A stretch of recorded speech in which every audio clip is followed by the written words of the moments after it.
everybody, welcome to the Common Game Movie Show. My name is Deshaun, and today I'm here to review the trailer for Stranger Things Season 4, or aka Stranger Things, the series finale, the final season, whatever you want to call it, coming out May 27th. Part 1, Volume 1 coming out May 27th, Volume 2 coming out July 1st. So they're splitting it in half, which I'm not sure what that means. I can't remember how many episodes Stranger Things usually is, but okay. They're trying to get a little bit of that in Disney Plus, you know. I've already said it before that Netflix kind of bit them, ended up screwing themselves with this whole binge model, because the binge model doesn't really only works if, the binge model doesn't really work if you want to have a big thing that's being talked about for a long time, it just doesn't have the same effect as it used to. It's kind of been widely accepted now, and you know, some people complain, but most people wouldn't change. It's funny, people complain about it when it's happening, but most of the time people wouldn't change a thing about it.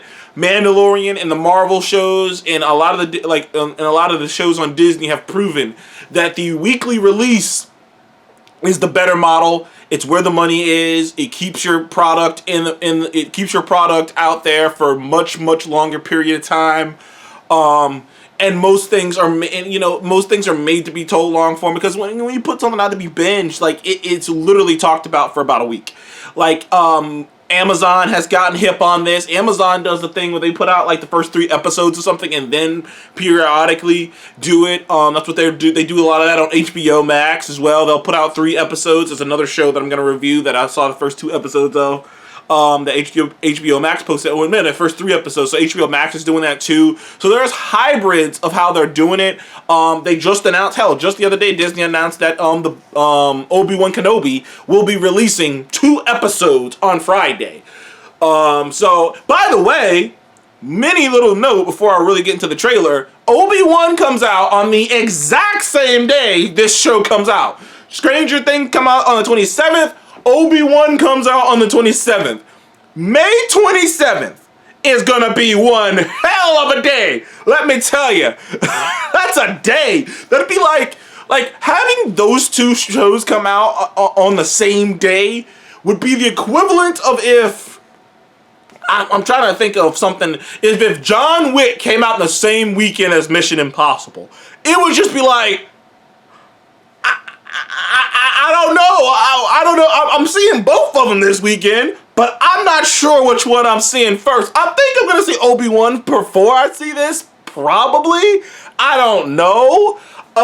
It's one of those toss-ups. I know I'm going to see both of them, but I just wanted to throw that out there because that's something that a lot of people don't know. Stranger Things and Obi-Wan come out on the same day, which is going to be nuts. And there's 2 episodes of Obi-Wan too. So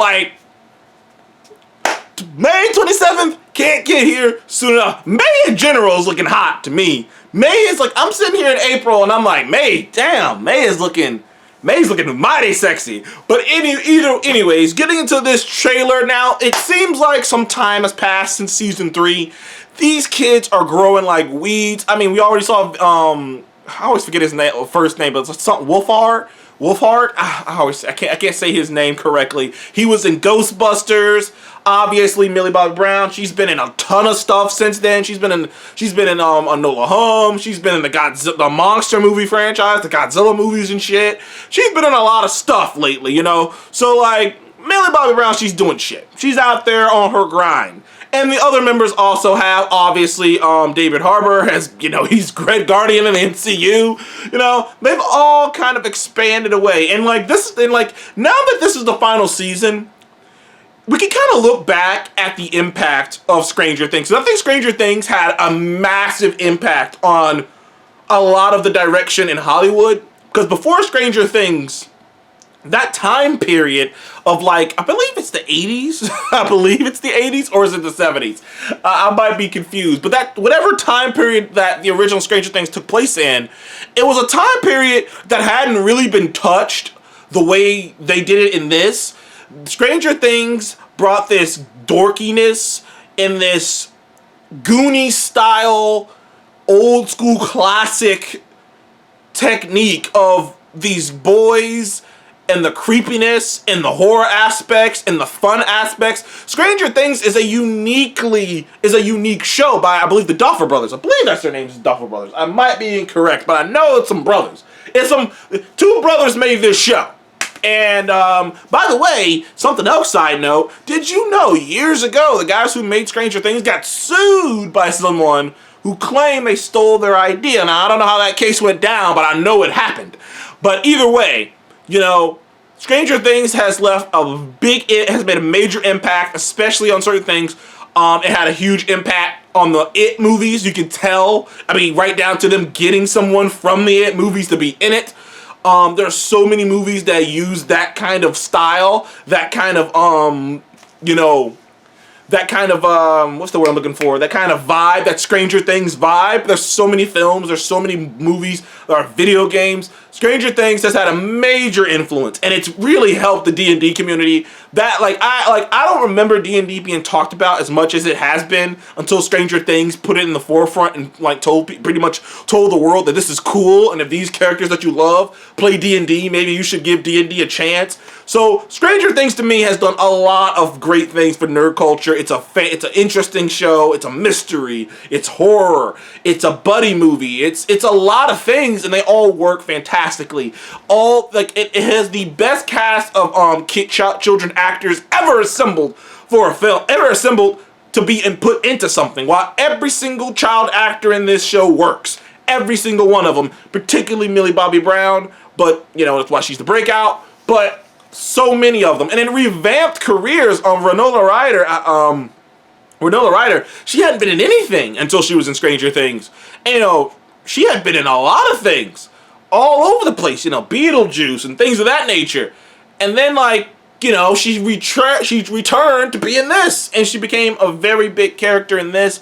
Stranger Things is one of the greatest shows. You know, it's probably Netflix's it's probably Netflix's greatest live action show.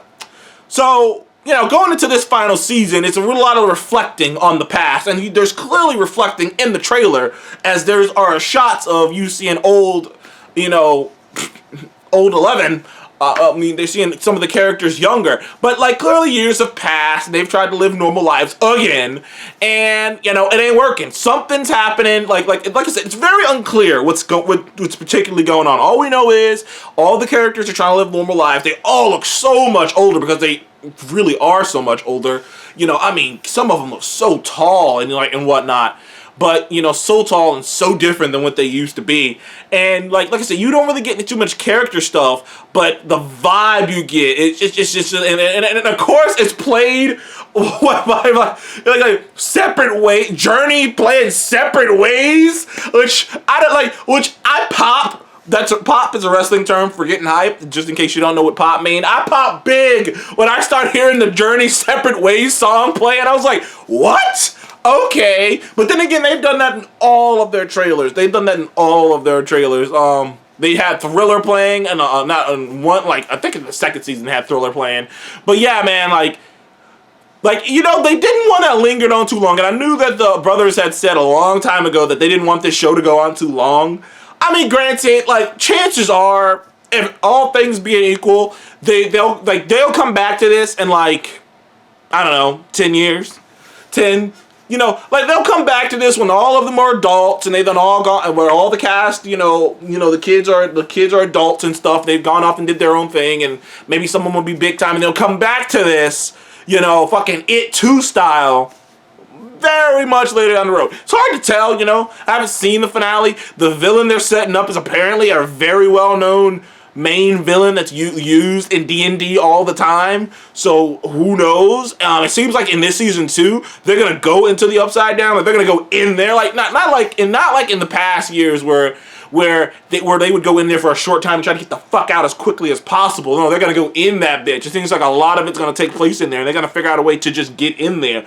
I am curious if the other members are gonna show up, you know, because there were other kids who had psychic abilities, just like I think it's 11. It's been a while since I've seen it. Just like 11, there's been a lot of psychic kids who knew some stuff, just like she did. So maybe, hopefully, they'll come back, because that was a plot line that was not picked up in season 3. Season 3, you didn't like. Like, cause in season 2, there's a whole side plot where she just like goes off and like joins up with these like random chick, this one chick who went through the same process she did, and then like you hear that there might be others, but you don't see them, and they don't really bring them up again in the next season. But, you know, hopefully they bring him up better in this season, and more in this season. Also, spoiler alert, we know where Hopper is, which we already knew what Hopper was. He was in fucking, you know, he's over somehow when he went through that portal, when he went through that gate, he popped up in Russia, and it seems like the project that the government was working on that created 11, that created all these psychic kids and created this environment and created like this portal to another dimension and the Demogorgon and all this other shit. Seems like there's a connection between them and the Russians. Now, it's been a while since I've seen the last season of Stranger Things. I mean, the last season of Stranger Things came out almost like 3 years ago or some shit. Like, it's crazy how long of a distance between these shows they were doing this stuff. But I'm curious what the fuck Netflix is going to do after Stranger Things ends, because Netflix doesn't have a lot of heavy hitters anymore.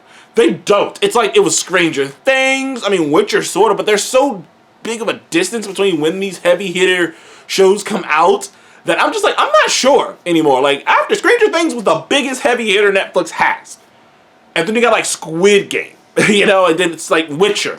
It's like, so like, I'm not sure what else they're gonna have. I mean, granted, you could say maybe Arcane, but it takes a while for them to do shit like that.